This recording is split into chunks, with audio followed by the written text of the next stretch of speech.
Hello, good morning, जोहार। मैं संजय और आप देख रहे हैं न्यूज झारखंड। समय हो चला है झारखंड की खबरों को जानने का, तो चलिए जानते हैं आज की झारखंड की 25 मुख्य बड़ी खबरों को। निर्भीक होकर करे मतदान, शांतिपूर्ण चुनाव संपन्न कराने पहुंचे जवान। झारखंड में विधानसभा चुनाव को शांतिपूर्ण तरीके से संपन्न करवाने के लिए केंद्रीय बलों का झारखंड आना शुरू हो गया है। बुधवार को राजधानी रांची के हटिया रेलवे स्टेशन पर सैकड़ों की संख्या में जवान ट्रेन में सवार होकर रांची पहुंचे। स्टेशन पहुंचने पर जवानों का भव्य स्वागत किया गया। झारखंड में विधानसभा चुनाव का बिगुल बज चुका है। नवंबर महीने की 13 और 20 तारीख को 2 चरणों में झारखंड की 81 विधानसभा सीटों पर मतदान होना है। शांतिपूर्ण मतदान संपन्न करवाने में केंद्रीय बलों की भूमिका बेहद महत्वपूर्ण होती है। ऐसे में शांतिपूर्ण तरीके से विधानसभा चुनाव को संपन्न करवाने के लिए केंद्रीय बलों का झारखंड में आगमन शुरू हो गया है। बुधवार को विशेष ट्रेन से सीआरपीएफ, बीएसएफ और आईटीबीपी के जवान रांची पहुंचे हैं, जिसमें सीआरपीएफ की 1, बीएसएफ के 7 और आईटीबीपी की 2 कंपनियां शामिल हैं। झारखंड में विधानसभा चुनाव को देखते हुए 100 कंपनी केंद्रीय बल झारखंड आ रहे हैं। 1 से 2 दिन के भीतर सभी कंपनियां झारखंड पहुंच जाएंगी, जिसके बाद उन्हें विभिन्न जिलों में तैनात किया जाएगा। बीजेपी प्रदेश अध्यक्ष बाबूलाल मरांडी ने बताया कब होगी प्रत्याशियों की घोषणा। बीजेपी के प्रदेश अध्यक्ष बाबूलाल मरांडी ने कहा कि 1-2 दिनों के अंदर बीजेपी प्रत्याशियों की घोषणा हो सकती है। प्रदेश नेतृत्व ने झारखंड के राजनीतिक हालात व प्रत्याशियों के बारे में केंद्रीय नेतृत्व को अवगत करा दिया है। अब इस पर केंद्रीय नेतृत्व को निर्णय लेना है। 1-2 दिनों के अंदर आप सभी को शुभ समाचार मिलेगा। दिल्ली से लौटने के बाद बिरसा मुंडा एयरपोर्ट पर पत्रकारों से बातचीत करते हुए मरांडी ने कहा कि एनडीए में सीट शेयरिंग पर केंद्रीय नेतृत्व को निर्णय लेना है। इसको लेकर सहयोगी दलों के साथ बातचीत चल रही है। जल्द ही स्थिति स्पष्ट हो जाएगी। बाबूलाल मरांडी दिल्ली में केंद्रीय चुनाव समिति की बैठक में भाग लेकर वापस रांची लौट आए हैं। विधानसभा चुनाव की घोषणा होते ही रांची में लगी निषेधाज्ञा, जाने क्या कर सकेंगे क्या नहीं। भारत निर्वाचन आयोग ने झारखंड में विधानसभा चुनाव की घोषणा कर दी है। इसी के साथ आदर्श आचार संहिता प्रभावी हो गई है। निष्पक्ष चुनाव कराने के लिए सदर अनुमंडल पदाधिकारी उत्कर्ष कुमार ने चुनाव प्रक्रिया की समाप्ति तक भारतीय नागरिक सुरक्षा संहिता की धारा 163 में प्रदत्त शक्तियों का प्रयोग करते हुए रांची सदर अनुमंडल के सभी विधानसभा क्षेत्रों में निषेधाज्ञा जारी की है। साथ ही कई आदेश भी जारी किए गए हैं। यह आदेश 15 अक्टूबर की रात 3:30 बजे से 23 नवंबर की रात 11 बजे तक लागू रहेगा। आदेश के तहत कोई भी व्यक्ति, राजनीतिक दल, संगठन, उम्मीदवार या अभ्यर्थी किसी धार्मिक स्थल का प्रयोग राजनीतिक प्रचार के लिए नहीं कर सकेंगे।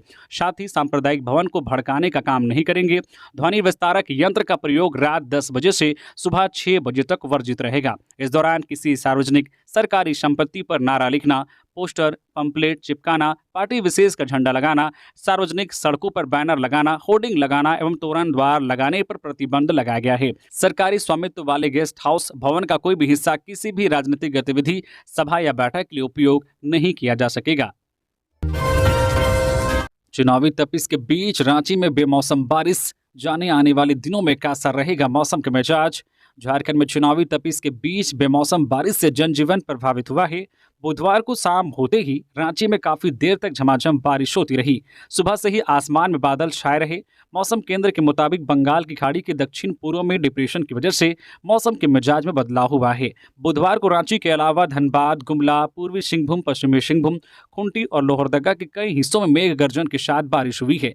यह सिलसिला आने वाले दिनों में भी देखने को मिल सकता है। मौसम केंद्र का अनुमान है कि आज 17 अक्टूबर को भी राज्य के उत्तर पूर्वी, दक्षिणी और निकटवर्ती मध्य भागों में हल्के से मध्यम दर्जे तक की बारिश हो सकती है। इसका सीधा असर देवघर, धनबाद, गोड्डा, दुमका, गिरिडीह, जामताड़ा, पाकुड़, साहिबगंज के अलावा पूर्वी सिंहभूम, पश्चिमी सिंहभूम, सिमडेगा और सरायकेला के साथ साथ रांची और आसपास के जिलों में पड़ सकता है। साथ ही 18 अक्टूबर को भी इन्हीं इलाकों में हल्के से मध्यम दर्जे की बारिश हो सकती है। मौसम केंद्र ने इन जिलों में वज्रपात की आशंका जताते हुए खेत में जाने और पेड़ के नीचे रुकने से बचने की सलाह दी है। अगले 2 दिनों तक आंशिक बादल छाए रहने की संभावना है। 19 अक्टूबर से सूरज का दीदार हो सकेगा। गुमला में भीषण सड़क हादसा, एक ही परिवार के 3 लोगों की मौत, स्कूटी की टक्कर के बाद हाईवा ने कुचला। गुमला जिले में भीषण सड़क दुर्घटना हुई है, जहां एक ही परिवार के 3 लोगों की मौत हो गई। घटना सदर थाना क्षेत्र के तसेरा मोड़ के पास बुधवार की शाम करीब 4 बजे की है, जहां बाइक सवार को एक स्कूटी सवार ने टक्कर मार दी, जिससे बाइक सवार जमीन पर गिर गए। इसी बीच पीछे से आ रही हाईवा ने उन्हें कुचल दिया। हादसे में पति पत्नी और बहन की मौत हो गई। मृतकों में पालकोट झिकिरमा सुंदरपुर पालकोटी निवासी सनीचरा बड़ाई 50 वर्षीय, उनकी पत्नी रोहिता देवी 45 वर्षीय और सनीचरा की बहन सालो देवी 40 वर्षीय शामिल हैं। जानकारी के अनुसार सनीचरा बड़ाई अपनी पत्नी रोहिता और बहन सालो को अपनी बाइक पर बैठाकर मरकुंडा ले जा रहे थे। इसी दौरान एक स्कूटी ने उनकी बाइक में टक्कर मार दी, जिससे वे अनियंत्रित होकर गिर पड़े। इसी बीच पीछे से आ रही हाईवा ने सनीचरा और उनकी बहन को बुरी तरह से कुचल दिया, जिससे सनीचरा और सालो की मौके पर ही मौत हो गई। वहीं रोहिता गंभीर रूप से घायल हो गई। स्थानीय लोगों की मदद से उन्हें गुमला सदर अस्पताल लाया गया, जहां डॉक्टरों ने उन्हें भी मृत घोषित कर दिया।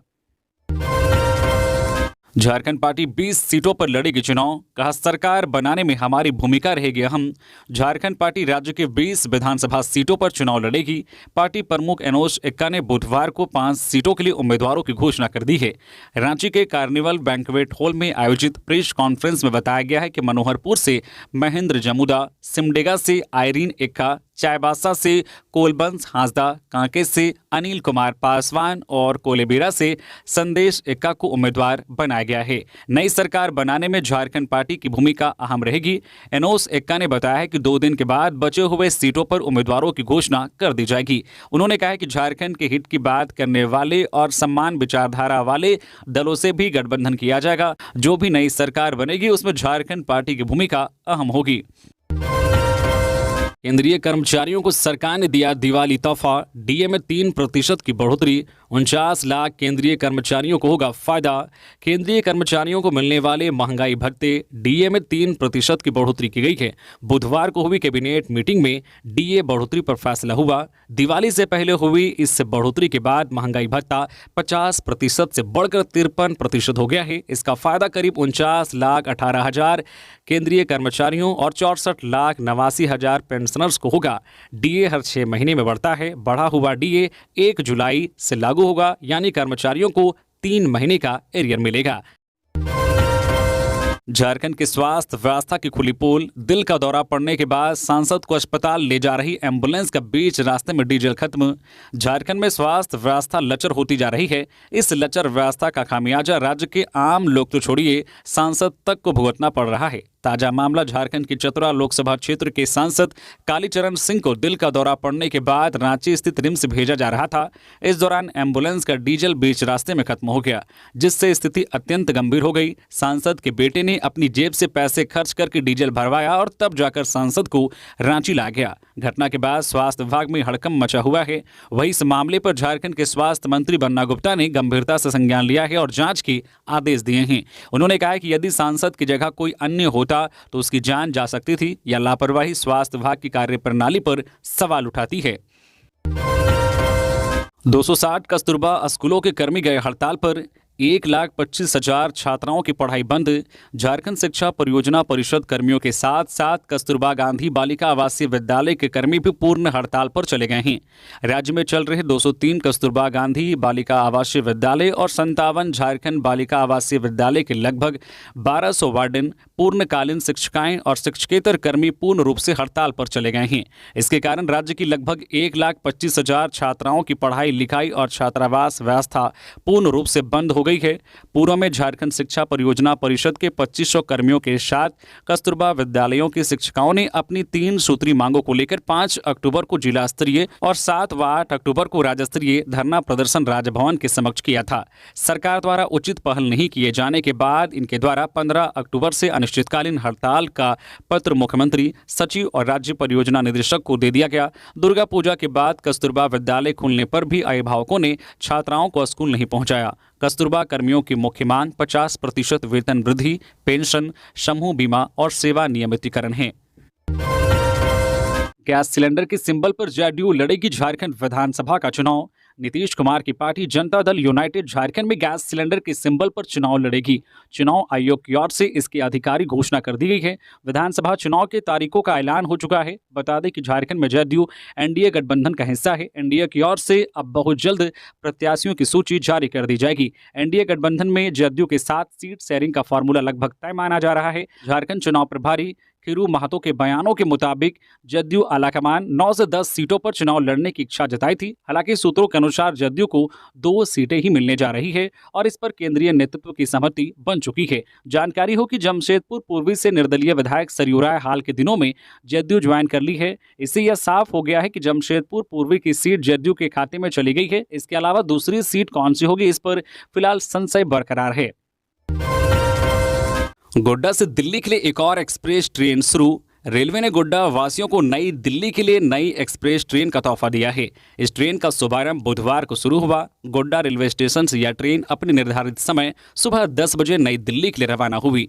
गोड्डा स्टेशन से खुलने वाली यह 14वीं ट्रेन है। यह ट्रेन देवघर, मधुपुर, न्यू गिरिडीह होते हुए सासाराम दीनदयाल उपाध्याय जंक्शन के रास्ते दूसरे दिन सुबह 9 बजे नई दिल्ली पहुंचेगी। यह साप्ताहिक ट्रेन प्रत्येक बुधवार को नियमित रूप से चलेगी।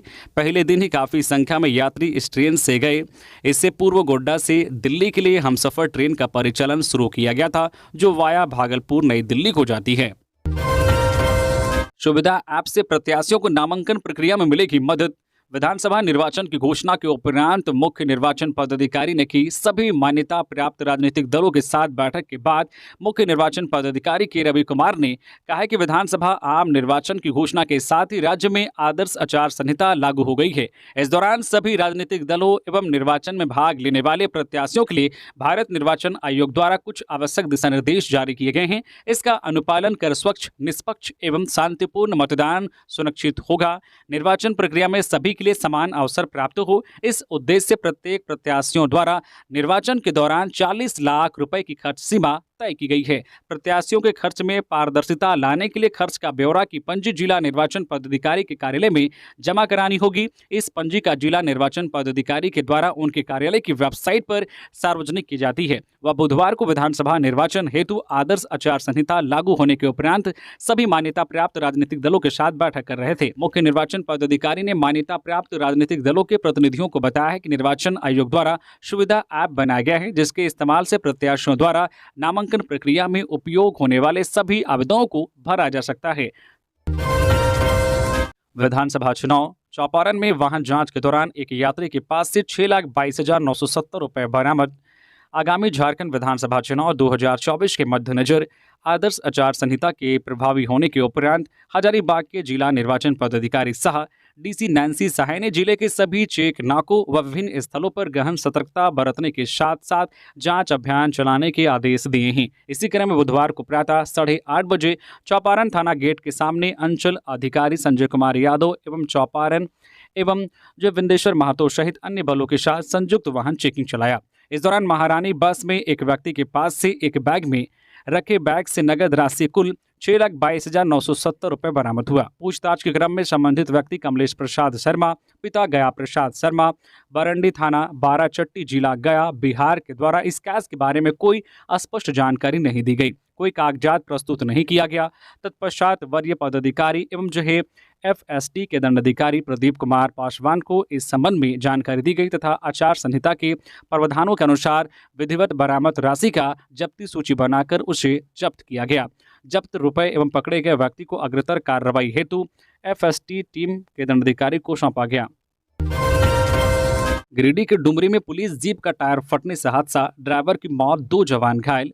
मवेशी लोड गाड़ी का पीछा कर पकड़ने के क्रम में डुमरी थाना पुलिस के जीप का टायर फट गया, जिससे गाड़ी असंतुलित होकर पलट गया, जिससे निजी चालक रंजित साहू की मौत हो गई। वहीं एक अधिकारी और एक जवान के घायल होने की बात कही जा रही है। जानकारी के अनुसार निमिया घाट थाना क्षेत्र के लक्ष्मण मोड़ के समीप से एक मवेशी लोड गाड़ी गुजर रहा था और डुमरी इलाके से गुजरने वाला है। इस सूचना पर डुमरी थाना पुलिस ने मवेशी लोड गाड़ी का पीछा शुरू किया तो लक्ष्मण मोड़ के समीप गाड़ी का टायर फट गया। टायर फटने से गाड़ी का संतुलन बिगड़ा और गाड़ी सड़क के किनारे पलटी मार बैठा, जिससे थाना के निजी चालक रंजित साहू की मौके पर ही मौत हो गई। वहीं थाना की ASI भास्कर ठाकुर और जवान विवेकानंद मुर्मू गंभीर रूप से घायल हो गए। इस दौरान जानकारी मिलने के बाद SDPO सुमित प्रसाद भी घटनास्थल पर पहुंचकर दोनों घायलों को इलाज के लिए भर्ती कराया। वहीं मामले की जांच में डुमरी पुलिस जुटी हुई। झामुमो ने बीजेपी और चुनाव आयोग को बताया बंटी और बबली, 2 चरणों में चुनाव कराने के पीछे बड़ा खेल करने का आरोप। झारखंड मुक्ति मोर्चा ने 2 चरणों में मतदान की तारीख घोषित करने पर कड़ी आपत्ति जताते हुए बीजेपी और चुनाव आयोग के द्वारा बड़ा खेला करने का आरोप लगाया है। बीजेपी और भारत निर्वाचन आयोग को बंटी और बबली बताते हुए झारखंड मुक्ति मोर्चा के केंद्रीय महासचिव सुप्रियो भट्टाचार्य ने कहा है कि जिस तरह से पहले चरण में 43 और दूसरे चरण में 38 सीटों पर चुनाव की घोषणा की गई, उससे साफ पता चलता है कि इसके पीछे का क्या वजह है। उन्होंने कहा कि पहले चरण में जो 43 सीटों पर चुनाव होने ही वह 47 सीटों पर भी हो सकता था, लेकिन उसे जानबूझकर 43 ही रखा गया है। उन्होंने कहा है कि रामगढ़ और रांची जिले को 2 हिस्सों में बांटकर रखा गया है, जिससे पहले चरण के चुनाव के दिन उसके बगल में पीएम और गृह मंत्री चुनाव प्रचार का माहौल बनाने का काम कर सकते हैं। सुप्रियो भट्टा ने कहा है कि झारखंड में चुनाव एक चरण में भी हो सकता था, लेकिन ऐसा नहीं हुआ। उन्होंने कहा है कि बंटी और बबली का यह खेल लोकसभा चुनाव में भी हुआ था। राजद नेता तेजस्वी यादव 18 अक्टूबर को आएंगे रांची, सीट शेयरिंग पर होगी चर्चा। झारखंड प्रदेश राष्ट्रीय जनता दल के प्रधान महासचिव संजय प्रसाद यादव ने बताया है कि बिहार विधानसभा में विपक्ष के नेता तेजस्वी प्रसाद यादव 18 अक्टूबर को रांची आएंगे। रांची में राष्ट्रीय जनता दल के सभी नेताओं कार्यकर्ताओं से मुलाकात करेंगे, साथ ही चुनाव से संबंधित सभी से विचार विमर्श करेंगे। मुख्य प्रवक्ता डॉक्टर मनोज कुमार ने बताया है कि तेजस्वी यादव सड़क मार्ग से रांची पहुंचेंगे। वर्तमान राजनीतिक स्थिति पर राष्ट्रीय जनता दल कितनी सीटों पर चुनाव लड़ेगा, इस पर भी अपने दल के सभी नेताओं एवं कार्यकर्ताओं के साथ विमर्श करेंगे। मोदी सरकार ने किसानों को दी नई सौगात, रबी की 6 फसलों का समर्थन मूल्य बढ़ाया, गेहूं की एमएसपी 2425 रुपए प्रति क्विंटल तय। केंद्र सरकार ने बुधवार को रबी की 6 फसलों के न्यूनतम समर्थन मूल्य में बढ़ोतरी की है। सरकार ने गेहूं का न्यूनतम समर्थन मूल्य यानी एमएसपी 150 रुपए प्रति क्विंटल बढ़ाकर 2425 रुपए प्रति क्विंटल कर दिया है। रबी की 5 अन्य फसलों जौ, चना, मसूर, सरसों, कुसुम की एमएसपी में भी बढ़ोतरी की है। केंद्रीय कैबिनेट की मीटिंग में यह फैसला लिया गया है। पहले गेहूं की एमएसपी 2275 रुपए प्रति क्विंटल थी। जौ का न्यूनतम समर्थन मूल्य 130 रुपए से बढ़ाकर 1950 रुपए प्रति क्विंटल कर दिया गया है। चने की एमएसपी 210 रुपए बढ़ाकर 5650 रुपए कर दी गई है। मसूर की एमएसपी पहले 6425 रुपए प्रति क्विंटल थी, इसमें 275 रुपए का इजाफा किया गया है। अब मसूर की नई एमएसपी 6700 रुपए प्रति क्विंटल है। इसी तरह सरसों तिलहन की पुरानी एमएसपी 5650 रुपए थी। सरकार ने इसमें 300 रुपए का इजाफा किया है। अब सरसों की नई एमएसपी 5950 रुपए प्रति क्विंटल हो गई है। वहीं कुसुम की एमएसपी में 140 रुपए बढ़ोतरी की गई है। अब कुसुम की नई एमएसपी 5940 रुपए है। बाइकर्स गैंग की 8 आरोपी पुलिस के शिकंजे में, हत्या के मामले में आया है नाम। झारखंड के जमशेदपुर में बीते 13 अक्टूबर को विजयादशमी की रात बिष्टुपुर थाना क्षेत्र में बाइकर्स गैंग ने एक युवक की हत्या कर दी थी। मृतक युवक की पहचान कदमा के देवराज पिल्लई के रूप में की गई है। अपराधियों ने चाकू मारकर देवराज की हत्या की, जिसके बाद एक अन्य युवक के साथ मारपीट कर उसे घायल करने का मामला प्रकाश में आया है। घटना की जानकारी मिलने के बाद एसएसपी के निर्देश पर मामले का उद्भेदन करने और अपराधियों को गिरफ्तार करने का निर्देश दिया गया था। इसे लेकर डीएसपी के नेतृत्व में एक टीम का गठन किया गया था। इस टीम ने तकनीकी साक्ष्य का सहारा लेते हुए घटना में शामिल कुल 8 अपराधियों को गिरफ्तार कर लिया है। सभी आरोपियों को पूछताछ के बाद न्यायिक हिरासत में भेज दिया गया है। भाकपा माओवादी के नाम पर लेवी वसूलने आए 6 अपराधी हथियार के साथ गिरफ्तार। झारखंड की लातेहार पुलिस को बुधवार को बड़ी कामयाबी मिली है। पुलिस ने भाकपा माओवादी के नाम पर लेवी लेने आए 6 अपराधियों को हथियार के साथ धर दबोचा और उन्हें जेल भेज दिया। इस आशय की जानकारी थाने में आयोजित प्रेस वार्ता में एसडीपीओ भरत राम निधि, पुलिस अधीक्षक कुमार गौरव को गुप्त सूचना मिली थी। इस आधार पर बरवाडी एसडीपीओ भरत राम के नेतृत्व में छापेमारी की गई और भाकपा माओवादी के नाम पर लेवी लेने आए 6 अपराधियों को पुलिस ने गिरफ्तार कर जेल भेज दिया। उनके पास से हथियार भी बरामद किए गए हैं। गिरफ्तार अपराधियों के पास से राइफल जैसे दिखने वाले लोहे के 4 हथियार, एक अवैध देसी कट्टा, 8 एवं का 4 जिंदा कारतूस, 6 मोबाइल और 4 वर्दी बरामद की गई है। रांची में 2777 मतदान केंद्र पर तैनात रहेंगे 13,330 मतदान कर्मी। रांची जिला में विधानसभा चुनाव में कुल 13,330 मतदान कर्मियों को काम पर लगाया जाएगा। कुल 2777 मतदान केंद्र बनाए गए हैं, जहां मतदाता अपने मताधिकार का इस्तेमाल करेंगे। जिला निर्वाचन पदाधिकारी वरुण रंजन ने बताया है कि तमाड़ विधानसभा क्षेत्र के लिए 303, सिल्ली के लिए 279, खिजरी के लिए 413, रांची के लिए 374, हटिया के लिए 496, कांके के लिए 482। हाईकोर्ट का राज्य सरकार को निर्देश, रांची में ध्वनि प्रदूषण की रोकथाम को लेकर सख्ती से करे आदेश का पालन। झारखंड हाईकोर्ट में बुधवार को राजधानी रांची में बढ़ रहे ध्वनि प्रदूषण को लेकर सुनवाई हुई। इस दौरान कोर्ट ने स्वतः संज्ञान और शहर में बैंक्वेट हॉल, धर्मशाला, मैरिज हॉल में लाउड स्पीकर व डीजे के साथ रात 10:30 बजे के बाद बारात लगने से होने वाली ध्वनि प्रदूषण रूल के उल्लंघन को लेकर दाखिल झारखंड सिविल सोसाइटी की ओर से दायर जनहित याचिका पर सुनवाई हुई। इस दौरान हाईकोर्ट की खंडपीठ ने रांची में ध्वनि प्रदूषण को लेकर राज्य सरकार को कोर्ट के 19 सितंबर 2023 के आदेश का सख्ती से अनुपालन करने का निर्देश दिया। भ्रष्टाचार के खिलाफ एसीबी की बड़ी कार्रवाई। देवघर के सिविल सर्जन 70,000 रुपए रिश्वत लेते गिरफ्तार। देवघर के civil surgeon doctor Ranjan Sinha को एसीबी ने 70,000 रुपए रिश्वत लेते रंगे हाथ गिरफ्तार कर लिया है। उनकी गिरफ्तारी कालीबाड़ी स्थित उनके आवास से हुई है। अरेस्ट करने के बाद भ्रष्टाचार निरोधक ब्यूरो उन्हें अपने साथ दुमका ले आई।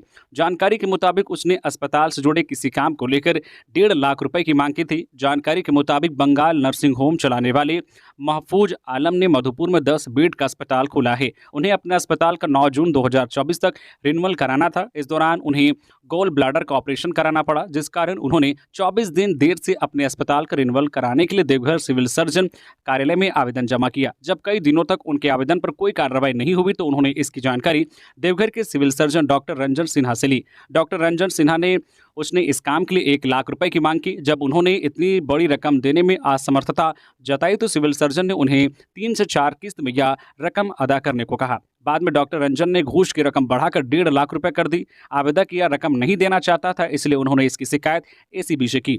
एसीबी ने उनके शिकायत का सत्यापन किया। इसके बाद उन्हें पकड़ने के लिए जाल बिछाया। शिकायतकर्ता पहली किस्त के रूप में 70,000 रुपए देने के लिए अपनी सहमति दे दी, जिसके बाद डॉक्टर ने उन्हें उस रकम को लेकर कालीबाड़ी बेल बगान स्थित अपने आवास पर बुलाया। इसके बाद डॉक्टर रंजन सिन्हा रुपयों के साथ रंगे हाथ गिरफ्तार कर लिए गए। डायन बिसाही के शक में वृद्धा की टांगी से गला काटकर हत्या, पुलिस ने किया आरोपी को गिरफ्तार। पश्चिमी सिंहभूम के कुमारडुंगी थाना क्षेत्र के महुलडीहा गांव में एक दिल दहला देने वाली घटना घटी। यहां डायन बिसाही के आरोप में एक वृद्धा की टांगी से गला काटकर हत्या कर दी गई। घटना मंगलवार दोपहर करीब 1:30 बजे की है। मृतका की पहचान पार्वती हेम्ब्रम 67 वर्षीय के रूप में की गई है। घटना की जानकारी मिलने के बाद पुलिस मौके पर पहुंची। इसके बाद शव को पोस्टमार्टम के लिए अस्पताल भेज दिया। वहीं पुलिस ने आरोपी को भी गिरफ्तार कर लिया है। मिली जानकारी के अनुसार पार्वती मंगलवार को दोपहर का भोजन कर अपने खलिहान में आराम कर रही थी। इसी दौरान आरोपी महेंद्र बोपाई हाथ में टांगी लेकर आया। वह पूनम बोपाई पर डायन का आरोप लगाकर उसे ढूंढने लगा। जब वह नहीं मिली तो आरोपी ने उसकी मां पार्वती की टांगी से गला काटकर हत्या कर दी। चुनाव से पहले चंपई ने युवाओं को लिखा पत्र, कहा आइए ऐसी सरकार बनाएं जिसमें झारखंड में विधानसभा चुनाव का आगाज हो चुका है। ऐसे में भाजपा नेता और पूर्व मुख्यमंत्री चंपई सोरेन ने अपने सोशल मीडिया हैंडल एक्स पर एक पोस्ट किया है और उन्होंने उसमें झारखंड के युवाओं को संबोधित किया है। पोस्ट में उन्होंने लिखा है कि झारखंड के युवा साथियों को जोहार। युवा शक्ति के कंधों पर किसी भी राज्य तथा राष्ट्र का भविष्य होता है। मात्र 24 साल पुराने हमारे झारखंड राज्य को लेकर आपके मन में कई सपने, उम्मीदें एवं आकांक्षाएं होंगी। आप में से कई साथी अपने परिवार, समाज, राज्य तथा राष्ट्र के लिए बहुत कुछ करना चाहते हैं, लेकिन व्यवस्था की वजह से मजबूर हैं। आपकी परेशानियों तथा आपके मुद्दों को हमने करीब से देखा है एवं समझा है। उन्होंने आगे लिखा है, पिछले 4.5 दशकों के अपने बेदाग राजनीतिक सफर में हमने हमेशा युवाओं, छात्रों, महिलाओं एवं बड़े बुजुर्गों समेत समाज के सर्वांगीण विकास हेतु काम किया है। हमेशा हर किसी के मुद्दों, शिकायतों को सुनने तथा उनका समाधान तलाशने के लिए प्रयासरत रहा हूं। हमारे कार्यकाल में दर्जनों डिग्री कॉलेज, पॉलिटेक्निक तथा अन्य शिक्षण संस्थानों का निर्माण किया गया था। हमारे 5 महीनों के अल्पकालीन कार्यकाल के दौरान शुरू की गई विभिन्न नियुक्ति प्रक्रियाओं को रोकने की जद्दोजहद ने न सिर्फ आपको बल्कि मुझे भी खासा निराश किया है। भारतीय जनता पार्टी में जब हम परिवर्तन की बात करते हैं तब हमारा मकसद सिर्फ सत्ता परिवर्तन नहीं बल्कि पूरी व्यवस्था में परिवर्तन लाना है। हम लोग ऐसी सरकार बनाएंगे जहां क्लर्क से लेकर सीएम तक हर कोई आपकी शिकायतों को सुनने एवं पूरी ईमानदारी के साथ उन पर कार्रवाई करे। उन्होंने लिखा है कि आइए साथ मिलकर हम एक ऐसी सरकार बनाते हैं जो कैलेंडर बनकर पारदर्शिता से सभी नियुक्ति प्रक्रियाओं को पूरा कराएगी। एक ऐसी व्यवस्था बनाते हैं जिसमें सिर्फ योग्य एवं प्रतिभाशाली छात्रों का चयन हो तथा पेपर लीक एवं भ्रष्टाचार का कोई स्थान न रहे। ट्रेन से टकराया हाथियों का झुंड, एक की मौत। चक्रधरपुर में 23 हाथियों का झुंड ट्रैक कर रहा था पार, घंटों फंसी रही कई ट्रेनें। चक्रधरपुर में 23 हाथियों के झुंड से मालगाड़ी की सीधी टक्कर हो गई। इस टक्कर में एक हाथी के बच्चे की मौत हो गई, एक बच्चे और एक वयस्क हाथी घायल हो गए। घटना बंडा मुंडा स्टेशन के पास सोमवार करीब रात 10 बजे की बताई जा रही है। इस हादसे की वजह से कई ट्रेनों का परिचालन 5 से 6 घंटा के लिए बाधित रहा। हादसे की सूचना मिलने पर रात करीब 1 बजे रेल कर्मियों ने ट्रैक से शव हटाया। इसके बाद करीब 2:15 पर 5 घंटे बाद अप लाइन पर ट्रेनों का परिचालन शुरू हो सका। इस दौरान समलेश्वरी एक्सप्रेस समेत कई ट्रेन जहां तहां खड़ी रही। हादसे की सूचना वन विभाग को मंगलवार की सुबह मिली। डीएफओ यशवंत सेठी समेत कई अधिकारी घटनास्थल पर पहुंचे। शव को पोस्टमार्टम के बाद दफना दिया गया। वहीं ट्रेन के सहायक चालक कविराज महतो को हिरासत में ले लिया। विधानसभा चुनाव से पहले पुलिस को मिली बड़ी सफलता, 6 लाख की अवैध शराब बरामद। पलामू जिले के पड़वा पुलिस ने अवैध तरीके से शराब बेचने वाले कारोबारियों के खिलाफ बड़ी कार्रवाई करते हुए लगभग 6 लाख रुपए का अंग्रेजी शराब बरामद किया है। यह जानकारी पुलिस निरीक्षक अनिल कुमार सिंह एवं पड़वा थाना प्रभारी चंद्रशेखर यादव ने संयुक्त रूप से दिया। थाना प्रभारी चंद्रशेखर यादव ने बताया कि विधानसभा चुनाव को देखते हुए पुलिस अधीक्षक रिश्मा रमेशन के निर्देश पर दिन व रात में गश्ती बढ़ा दी गई है। मंगलवार की रात पुलिस पड़वा वन विभाग के नाका के पास गश्ती पर थी। इसी दौरान पड़वा मोड़ की तरफ से मेदिनीनगर की तरफ से आ रहे पिकअप वाहन को संदेह के आधार पर पुलिस ने रुकने का इशारा किया, लेकिन चालक वाहन नहीं रोका। पुलिस ने जब वाहन का पीछा किया तो पकड़े जाने के डर से पड़वा मध्य विद्यालय के पास वाहन खड़ा कर चालक अंधेरे का लाभ लेते हुए फरार हो गया। थाना प्रभारी चंद्रशेखर यादव ने बताया कि जब वाहन की जांच की गई तो वाहन में शराब की पेटी थी। थाना प्रभारी चंद्रशेखर यादव ने बताया कि एक कंपनी की शराब का 29 पेटी बरामद किया गया है, जिसमें प्रत्येक पेटी में 12-12 बोतल है। वहीं दूसरे कंपनी की शराब का 68 कार्टून बरामद किया गया है, जिसमें 3264 पीस है। उन्होंने बताया कि बरामद किए गए सभी शराब की कीमत लगभग 6 लाख रुपए है। गिरिडीह में आलू बोने को लेकर हुई मौत मामले में 3 लोग हिरासत में। आलू रोपने को लेकर मंगलवार की शाम 2 पक्ष में हुई हिंसक झड़प और पथराव में एक व्यक्ति की मौत के मामले में गिरिडीह के धनवार पुलिस ने धनवार के गर्जा सारण गांव के विश्वकर्मा परिवार के 3 सदस्यों को हिरासत में लिया है और तीनों से पूछताछ में जुटी हुई है। वह विश्वकर्मा परिवार की ओर से पुलिस अब आवेदन मिलने का इंतजार कर रही है। हालांकि सारे लोग के घायल होने के बाद अब पुलिस फर्द बयान लेकर दूसरे पक्ष के खिलाफ केस दर्ज कर कार्रवाई करेगी। वैसे दोनों पक्षों के लोग का इलाज जारी है, तो जिस भानुभोक्ता की मौत इस घटना में हुई है उस परिवार के सदस्यों में अब भी गुस्सा है, लेकिन हालत को देखते हुए धनवार पुलिस अब भी कैंप किए हुए हैं, लिहाजा गांव का माहौल अब सामान्य है। इधर थाना प्रभारी सत्येंद्र पॉल ने कहा कि आलू रोपने को लेकर हुए विवाद से पहले दोनों पक्ष को विवादित भूमि पर निषेधाज्ञा का नोटिस दिया गया था। इतना ही नहीं, दोनों पक्ष पर इस मामले में कार्रवाई भी हो चुकी है, लेकिन गर्जा सारण के जिस मौजा पर विश्वकर्मा परिवार के लोग आलू रोपने पहुंचे थे उस प्लॉट पर कोई पाबंदी नहीं थी, बल्कि उसी से लगे दूसरे प्लॉट पर निषेधाज्ञा लगा था और दोनों पक्षों को विवादित जो है प्लॉट पर खेती करने से रोका गया था। बावजूद दोनों पक्ष आपस में भिड़ गए, जिससे एक की जान चली गई। दिशोम गुरु शिबू सोरेन से मिले मंत्री हफीजुल हसन, चुनावी रणनीति पर हुई चर्चा। नगर विकास एवं आवास विकास मंत्री हफीजुल हसन ने बुधवार को झारखंड मुक्ति मोर्चा के केंद्रीय अध्यक्ष सह राज्यसभा सांसद दिशोम गुरु शिबू सोरेन से मुलाकात की। इस बीच विधानसभा चुनाव की रणनीति पर चर्चा हुई और सोरेन ने मंत्री हफीजुल हसन को चुनाव के लिए शुभकामनाएं दी। सोरेन से मिलने के बाद हफीजुल ने मीडिया, कार्यकर्ताओं और साथियों से कहा है कि यह चुनाव हमारा है, पूरी मेहनत और दिल से काम करें, हमारे किए गए कामों को हर घर तक पहुंचाएं ताकि सभी जाने कि हेमंत सरकार ने क्या किया और आगे क्या करने की योजना है। तो ये थी आज की झारखंड की टॉप बड़ी खबरें। इसी तरह से झारखंड की हर छोटी बड़ी खबर देखने के लिए आप हमारे चैनल न्यूज झारखंड चैनल को सब्सक्राइब करके बेल आइकन प्रेस कर दीजिए, जिससे झारखंड की हर छोटी बड़ी खबर का अपडेट आप तक पहुंचता रहे। तो अभी के लिए बस इतना ही, हमें दीजिए इजाजत, फिर मिलते हैं नेक्स्ट खबरों के साथ। धन्यवाद।